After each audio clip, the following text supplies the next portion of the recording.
Alright, so you guys know that Sony is coming up with a PlayStation Portal that cost about $200, and that is a lot of money. So I decided to build my own DIY PlayStation Portal using a controller, a screwdriver, and obviously a screen and few other devices to bridge the connection. And if you guys don't know what PlayStation Portal is, let me explain so you guys can understand my version of PlayStation Portal properly. So PlayStation Portal is nothing but a device that has a controller connected to it, and you can play PS5 games in that device. It's not a console. I wish it was a console, but it's not. You need to have a PS5 in order to play games on PlayStation Portal, and it is nothing but a screen connected to a controller. You cannot play games on a PlayStation Portal without a PlayStation 5. Remember that. So anyway, let's get into the DIY version of my PlayStation Portal, and I'm also be using this adapter to bridge the connection between the screen and the controller, and also a USB cable to again make a bridge between the screen and the controller. So first of all, we need to connect the PS5 to the screen. That is my phone. You can use any phone, by the way. And that's not it. We need to fit this screen into the controller, right?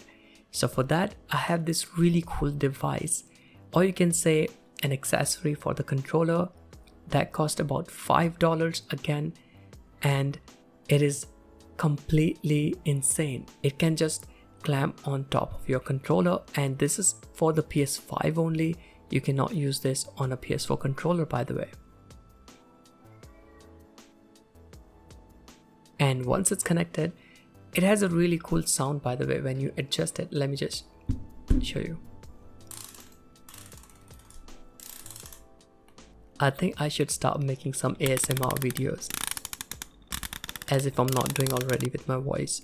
So anyway, it just connects onto the controller just like this, and you can just hold your phone or any screen that you want to use for the PlayStation Portal, the DIY version of it at least. You can just do that and hold on to it tight, and just like that. But now we need to control our screen with the controller. We can't do that, right? If you use Bluetooth, it'll have like massive amount of delay. So this adapter plugs into your phone, or if you're using something else, any other screen, it does that. And a USB Type-C cable will go right into the USB adapter. And is it just me who gets trouble connecting a USB into the USB port? It's always the other way around. How does that work? Is it like magic or something? So once the adapter is connected with the USB port, the other side will go onto the controller.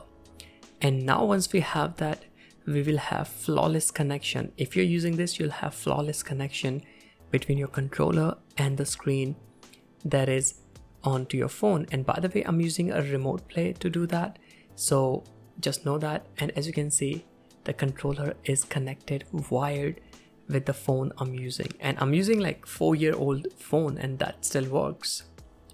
And now I can finally control my screen, my PS5 screen, using my controller that is on my phone.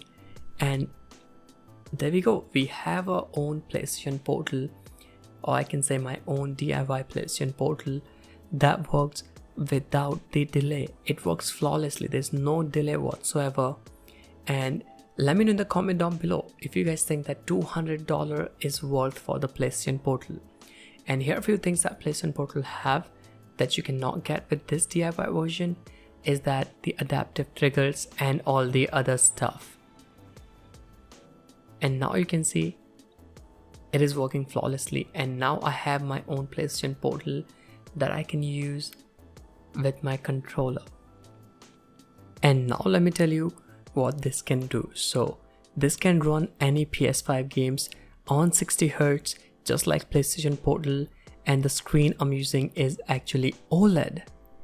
And PlayStation Portal is only the IPS display, and that is like 10 inches display, so display is kind of bigger in PlayStation Portal, but this one just looks so good, and it even looks better than my monitor that I'm using right now on PS5. And trust me, the experience I was getting for the games on this was, I would say, insane, because there was no delay, and I can finally enjoy playing games onto this small device, onto this handheld device that I just built.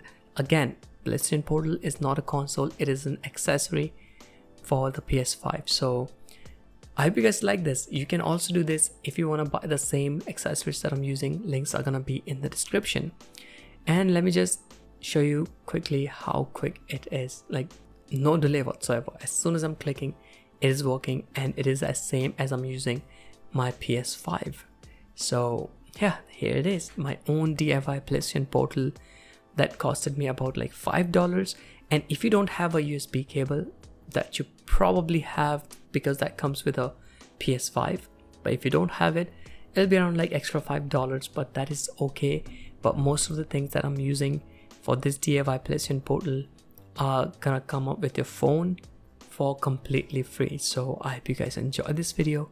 If you did, make sure to hit that thumbs up, and I'll catch you guys in the next one. Peace out.